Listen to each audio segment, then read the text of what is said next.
Well, this is Johnny Stuart and friends. Right here I have Danny Tarkanian running for the GOP U.S. Senate, right? You did. You did I pronounced say it the right? last name correctly, which is a real Tarkanian. miracle. Yes. Did I do good? You did. You did much better than my high school football coach. He could never say it right. And over here is Mr. Matt Brown, right? Right. Okay, and Matt has been a friend of mine for 25 years at least. Pretty close. Yeah, something like that.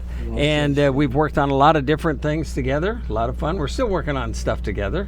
And you're working and you are promoting and you are saying that this guy right next to me here is a champion and he should be in the U.S. Senate Well, it's just not me that's saying this. for Las Vegas, Yes. Nevada. There's a lot of people here that's behind him. Wait, you got to put that mic in front of you. I'm sorry. I'm going to have to hurt A lot you. of people here behind him that really believes in him. He hasn't had a fair opportunity, and now his opportunity knocks. Right now, he's 8 points ahead of the closest person that's involved. I won't get into that. But I'll tell you, he has a lot of support. And if Danny says something, he's a family man. He was been here for years. In fact, my family went to UNLV and loved his dad. They never missed a game. Hardly, if they did, it'd be a surprise. And let me tell you, his credibility is unapproachable. There may be a few things out there, but if you haven't done anything in life, nothing's going to happen. Yeah. Is that right? All right. Well, this is a kind of unusual for me because the closest I normally get to politics is I'm an Eagle Scout. That's about it. Yeah. So anyway, other than that, I'm pretty much in showbiz, okay?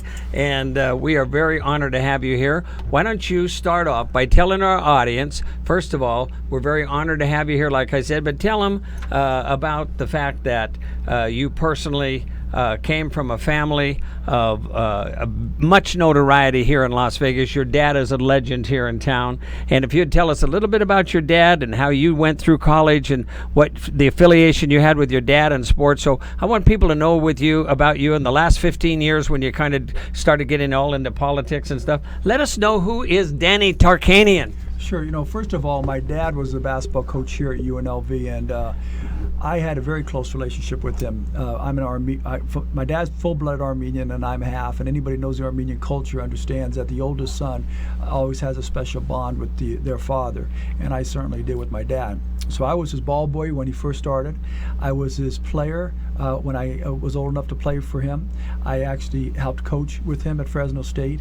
I was his attorney when he was fighting the NC2A, and I said his eulogy when he passed away 2 years ago. So we were very, very close. And I learned a lot of great things in life, things that I believe carries over to every aspect of what I do, whether it was in schooling, business, now in politics. The things that he taught me through sports were very, very special. And because of that, and it's things like your work ethic. It's learn how to win with class and lose with dignity. It's learn how to handle adversity, because everybody goes through ups and downs in life.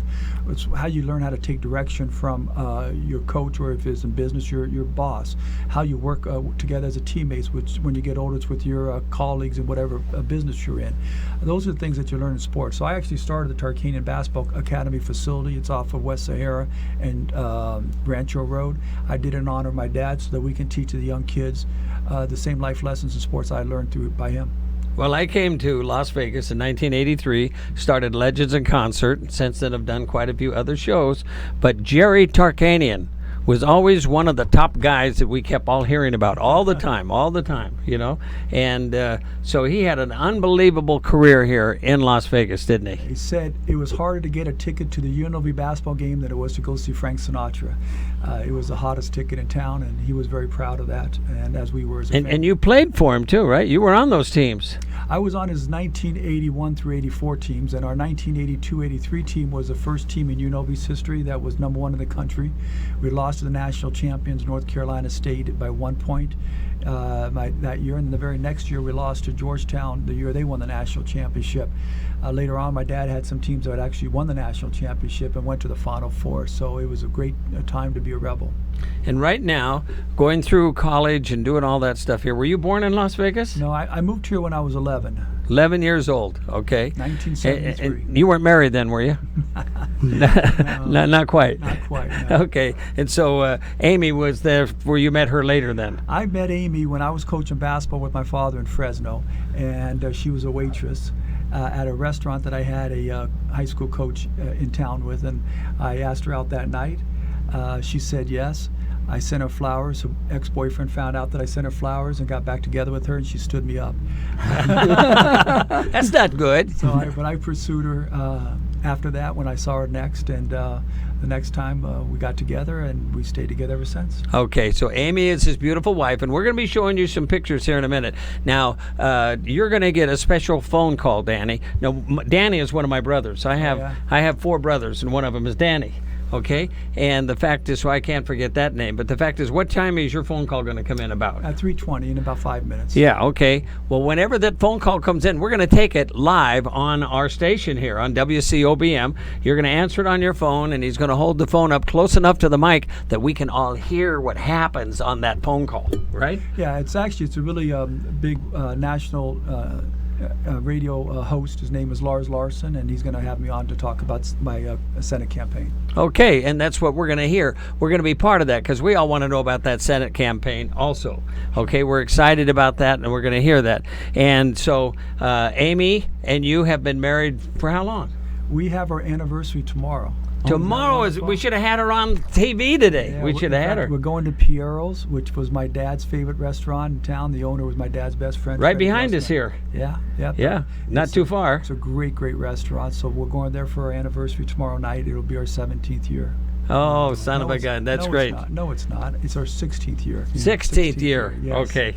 So he apologizes. You apologize to Amy. I wanted to get married 1 year earlier, but we didn't. Oh, yeah. See, it's your fault, Amy. He wanted to get married earlier. Yeah. And you have 4 kids, right? We'll talk about that for a second. We have Lois. She's your oldest. She's like 14, right? Yes. She just started high school, so it's her first child in high school, first teenager. And then you have some twins. You have twins. You have Asa. Is that her name? Ava. Ava. And then you have Ashley. Yes. And they're twins, okay?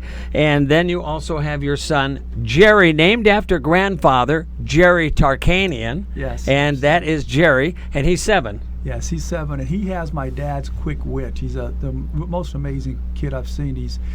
And I'll give you an example of a story. My dad used to say things that you never really could quite figure out what he meant until a few seconds later.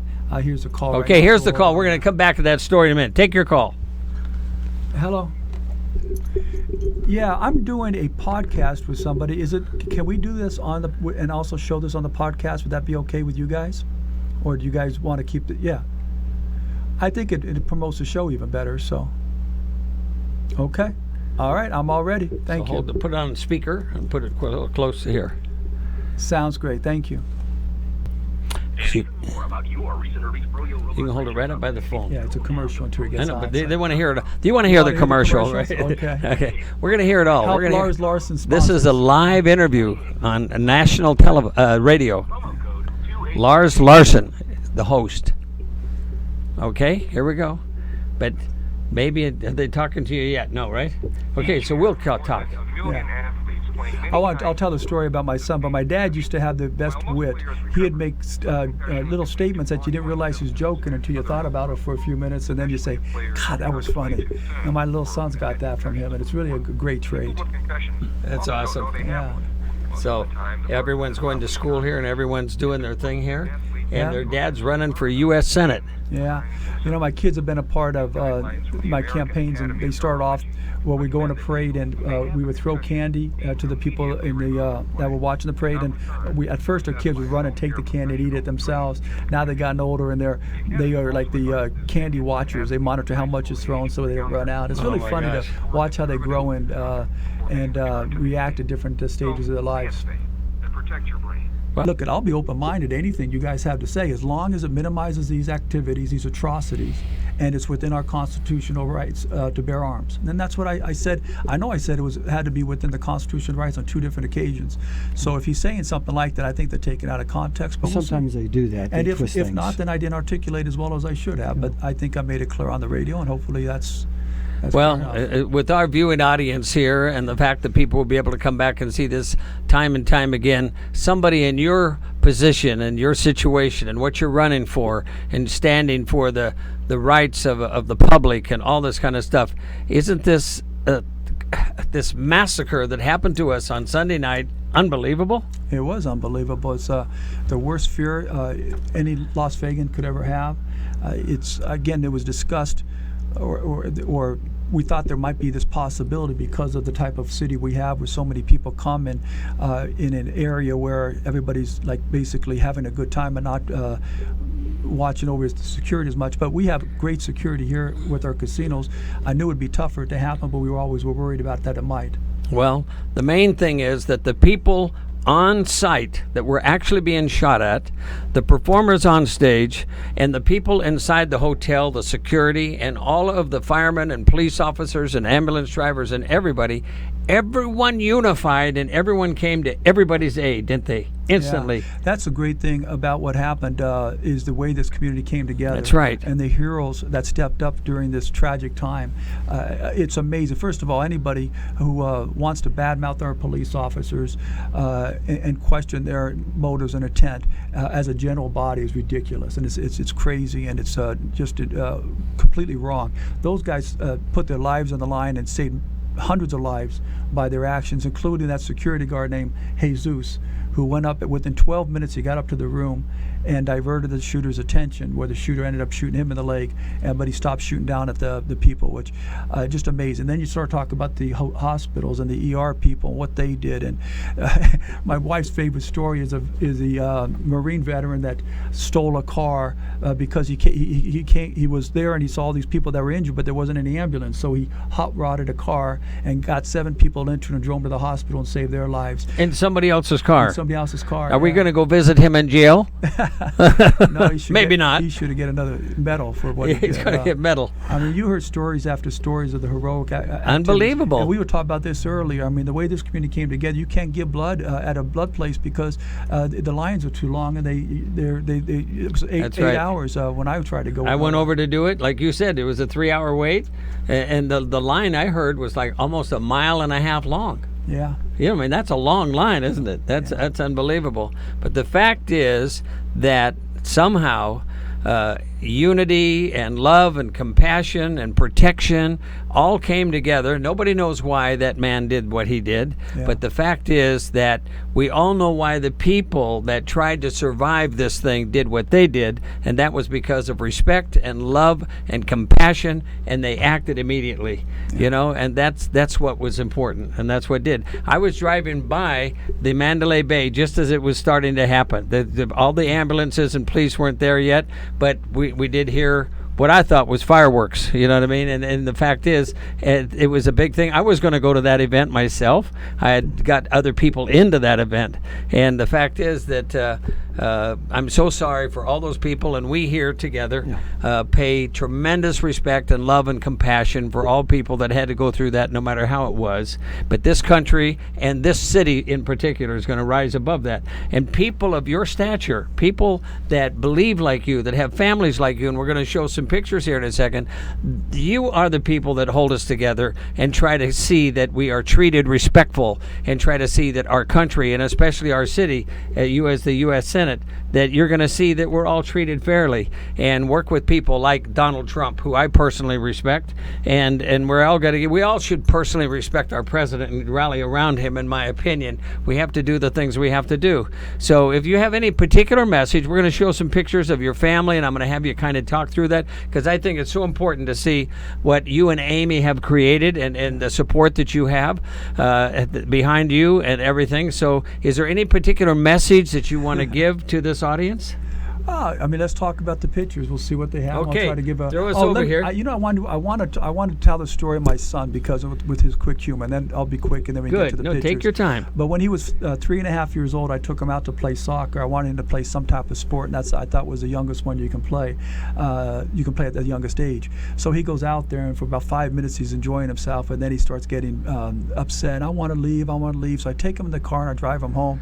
I said, Jerry, what got you so upset? He goes, I hate soccer. I said, Jerry, there had to be something you liked about it. What was the one thing you liked the most about it? And this is a 3.5-year-old. And you know what he said? What? Leaving. Leaving. Can you believe that? Yeah. That was something my dad would have said. That was just quick wit. Your dad was always quick wit. Of the concert that happened the other night, that's what would have been said about that. The best thing was leaving. Yeah. Okay, that's great. Okay, now here's some pictures that the audience can see, right?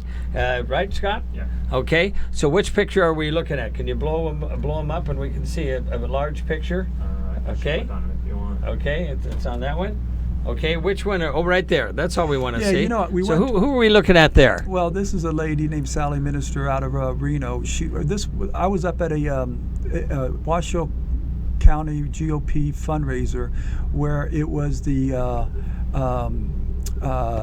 they had you dressed up like it was whatever the year that was, the 50s, whatever and anyway, so she was dressed up. I was in my pinstripe suit.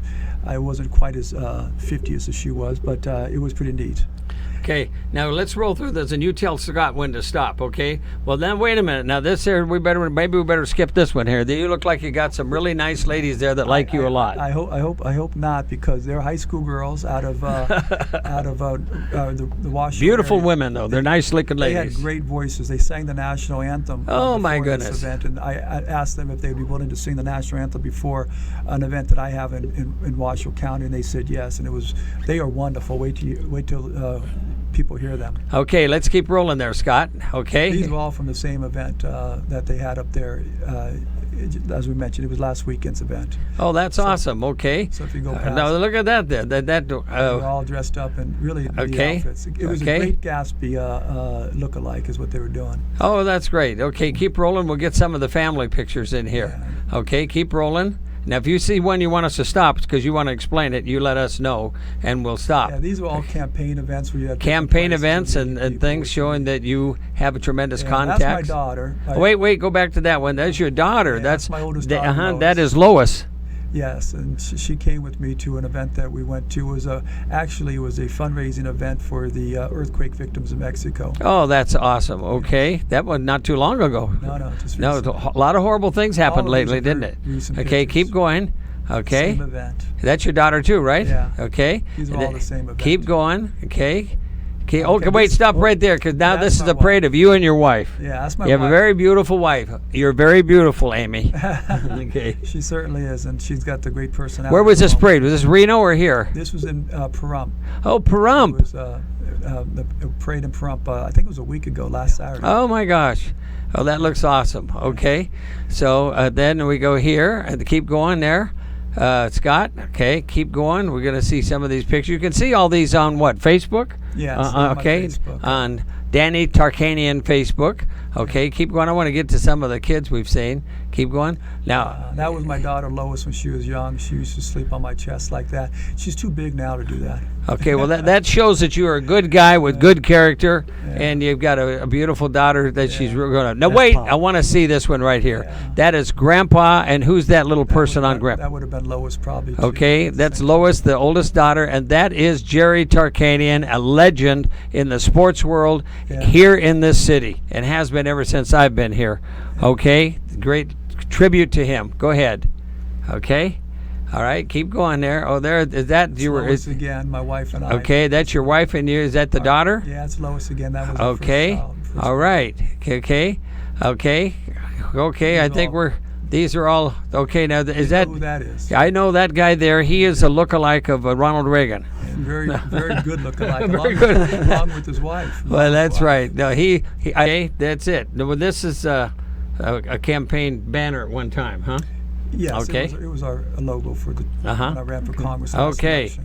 Well, listen. So we've gone and seen a lot of I'm sad beautiful that you guys pictures. didn't have any pictures of my other two kids. We do have. I saw family pictures. Do you see any more pictures on there? Well, there was the ones of my twins on my We side. saw 5 of you in a picture. Oh, did you? I have Yeah, it we right have it here. right there. Yeah, we- Yeah, I have it. I printed some pictures out of your beautiful family.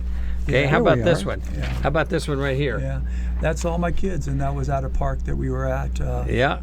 And I don't know where if you find it in there, but actually There they are. Look at the bottom middle one. Throw that one up. There we There go. we go. That's Not a great only picture. That, but we got our 2 dogs at wow. as Okay. part of our family too. So you said to me you only had 4 kids. I see 6. I see 6 kids. yeah, we didn't count Lucy, the You one to gotta- the left, or hey, Pinkie Pie, the one to the right. I and my wife have 3 dogs, Yeah. and if we don't count them, if I don't count them as one of the kids, she might lock me out. Yeah. To her, they're one of the kids. Anyway, that's a beautiful family, and we're very honored to have that family pictures and all the things you have there. What would you say is the main gist of the things that you would want to say to people that would want to help you to help us by being able to win the GOP U.S. Senate? What is it? Guide us here a little bit and help us to say what is it that you're going to do for us if that becomes the champion thing that you do, which is to win this contest, which we're trying to hope you do. Look, at every place I've gone, I keep hearing people say how they don't like politicians, how they really have disgust for politicians, and they say it over and over again. They don't trust their politicians. They tell you one thing when they're running for office, and then they do the exact opposite once they're elected. The guy I'm running against actually is the poster boy for that type of a politician. And the thing I bring to the table, and I'm very proud of it, and I think it comes from my mother and father's, the way they raised me, is I'm honest, and I tell you what I truly believe in. Like the guy who was questioning me about the gun issues, I try to be very honest with him. This is what I think. If there's some way to minimize those tragedies and stay within our constitutional right to bear arms, I want to hear that dialogue on it. Now, I don't think it made him real happy, but I try to be as honest as I can. And I'm going to go back to Washington, D.C. and vote the same way I talk about it. Number one, that's different than most politicians. Two is I have the courage to make those votes. And to stand up for what you know is right. What I believe in. I got true convictions for my positions, and I'll stand up and do what's right, which again is different from most politicians. And thirdly is I think I've shown this by coming back and running after some tough losses, is I don't give up. I keep fighting, which everybody in life is going to go through certain adversaries and losses and what I call temporary setbacks. It's the way people handle those that determines how successful they are or not. And I handle temporary setbacks by never quitting. And finally, as we talked about earlier, me being involved in not only in basketball but also in football. I was a quarterback on the team. I know how to lead people and get them to work together as a team to achieve goals and accomplishments. And I think that's very, very important when you're back in Washington, D.C. working with 99 other senators. So you know how to come out of a huddle and make it to a touchdown. Well, you persuade your colleagues to have confidence in what you're saying and believe in you, and yes, and we all work together to get it done. And they go out for you, and somehow they expect that somehow you're going to get the ball right in their arm, somehow. Yeah, that's a very nice analogy, yes. Yeah, okay. So we've got to do the same with different traits and different things that people do and make these things happen. It's very unusual. How is it that you're an attorney? Yeah, I'm an attorney by education. I haven't practiced law since 1995. Well, what do you do most of the time? Just politics? No. I'm involved in real estate. Okay. First, I bought and sold real estate along with coaching basketball with my father. Then when I left coaching basketball, my father came back to Las Vegas, and we've done a development project. It's on Warm Springs and Cimarron. We almost lost during the recession. In fact, my first building went up in August of 2007, right when the recession hit us the worst. But my dad used to say, pigs get fat and hogs get slaughtered. I never forgot that line. So I was the first one to... Pigs get fat and hogs get slaughtered. Exactly. Yep. So when that recession hit, I dropped our rates 50% right off the bat, and we signed people in for very low rates, but I got people to come in, and they carried us through the recession. Now we're back up to normal rates, and we're 100% leased. Warm Springs and Cimarron, 3 buildings that we own, and the 4th we sold. So I do that, and I run my sports facility that we talked about, the Tarkanian Basketball Academy. Okay, tell us about that academy. It's important that we know about that. I want to tell you, during that 2007 and 8 and all that period, I lost more money than I can even think that I would have ever made. I lost, I had the Legends Ranch here for about 26 years. I had 18 acres there. I lost because everything went from, because I was using all my own assets in order to open shows and do all these great things. And then all at once, the amount of leverage and ownership was less than what all at once the value became. I went down by 60 to 70, in some cases 80%. Yeah. And I had a tough time. But it's okay. We all get together and we come out of it. I don't begrudge it at all. It's how you handle the adversity. That's right. You got to do it. Okay? Yeah. So tell us about the Sports Center. Well, I started the Sports Academy, the Tarkanian Basketball Academy, as I mentioned, because I wanted to teach the young kids the life lessons you learn through playing sports. It's a great thing. It's a nonprofit group. We started it using other gyms, church gyms and city gyms, and then we built it up big enough that we built our own facility in 2004. And at one time we had over 350 kids in our academy. We had 4 different sessions throughout the year, so some of them were repeats, but we had over 1,000 kids come in and out of our academy teaching them the life lessons you learn through playing sports. It's the largest private sports facility, I believe, in Southern Nevada, that at least unless somebody's built one recently. And I'm very proud of what we do there. Well, what do you do when you say, because I'm trying to understand it myself, the fact is, what do you do there, and how long has it been there, and how would people know about it? Is there a website, and why was it formed? What audience does it get in if a private sports facility? It's a little unusual for me to understand that. I built that in honor of my father, because in 2004 or 2002, when I first started it, the city of Las Vegas, the university I should say, they were distancing themselves from my father. They didn't want to have his name up around the university. I don't need to get into all those reasons why. It was a horrendous time for the city of Las Vegas, from when they got rid of my dad in 1992 to that period of time. So I wanted to have something on my dad and the young kids playing basketball. So I built this facility. And then, as I mentioned, I think it's at that time and still now, the school districts are de-emphasizing sports in schools. They don't think it's that important. I think that's a big mistake. As I mentioned, I think you learn the most important traits in your life competing and playing in sports.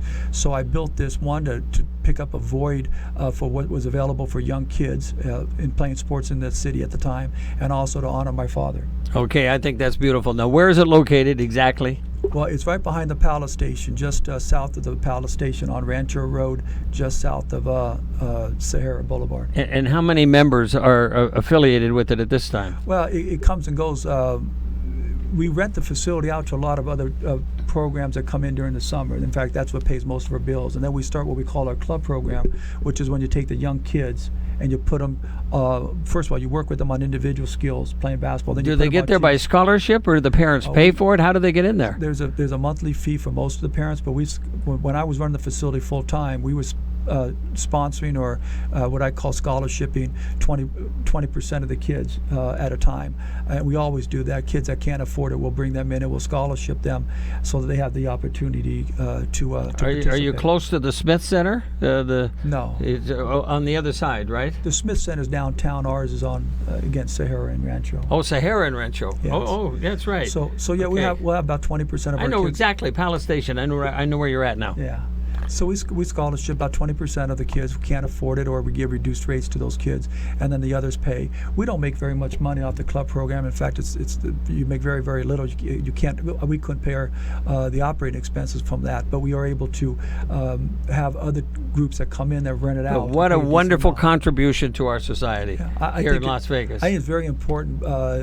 More so than people give it credit for. Playing sports and competing in sports has been a big reason why our country has prospered, I believe. You learn how to compete in all facets of life. Probably a little bit why you're like you are. Well, I certainly believe became competitive in a fair way. The traits that I have that have been helpful to me to be successful in the different areas I have all come through playing sports, and I believe that's a big reason why we have such competitors in our country, whether it's in business, in medicine, or in the legal field. It's because we are raised and we compete in this country. Matt Brown, why are you behind this guy right here? Well, why? The main reason is I've watched his career, and he hasn't really had the opportunity to do what he needs to do. There's no doubt in my mind that he can replace anybody that's up there right now. Why? Because he cares about his community. He cares about his family. He's a family man. That's right. He contributes. I didn't know about the kids. To me, this is what kept me out of trouble when I was a kid in Detroit. I was on a basketball team, short as I am. It wasn't for that coach, I probably would have been out in the street breaking a store or something like that. As you are now. Yeah, right.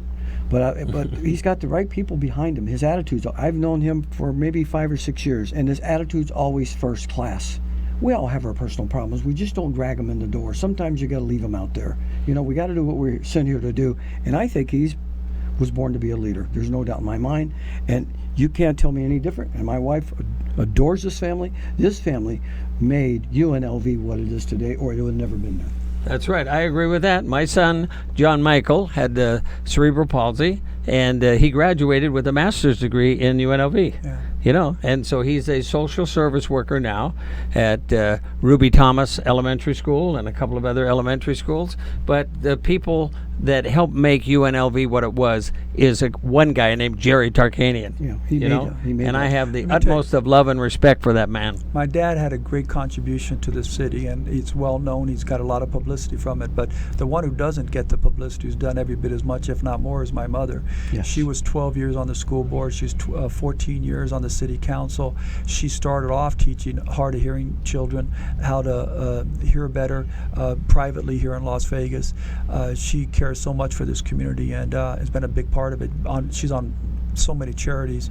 My mother's a wonderful individual, and she's still alive, and she's still on the city council. And I get more people that tell me how proud they are that she's their representative, their representative in the city of Las Vegas than you could imagine. She's what makes you proud about wanting to get into politics. Well, that's awesome.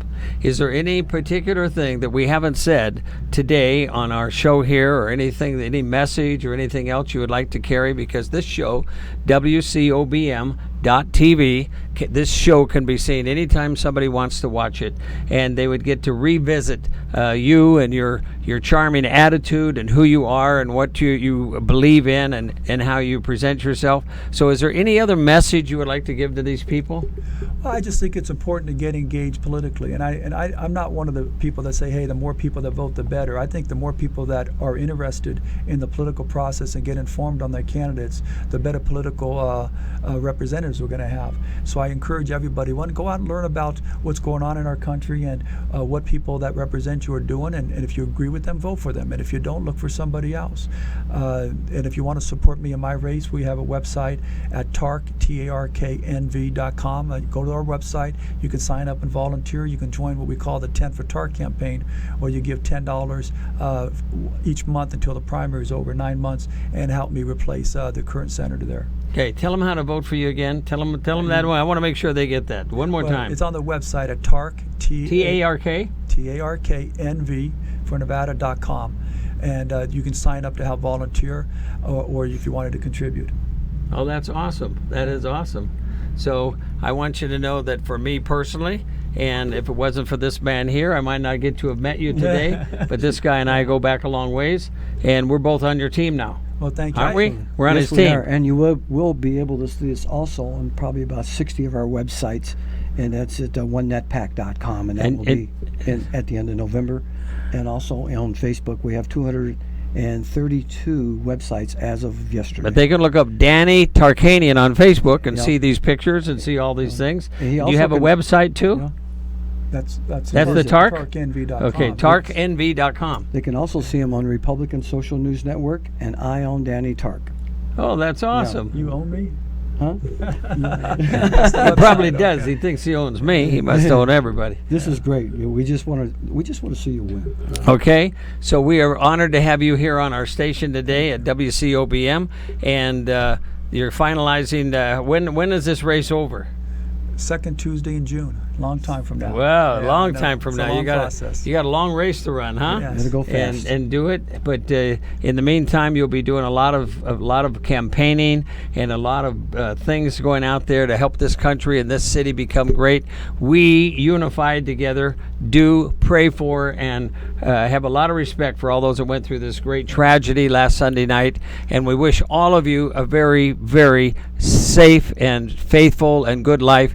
And you're only going to have that because of guys like this next to me, Mr. Danny Tarkanian. Thank you very much. Thank you. Appreciate it. Thank you. Okay, I need to ask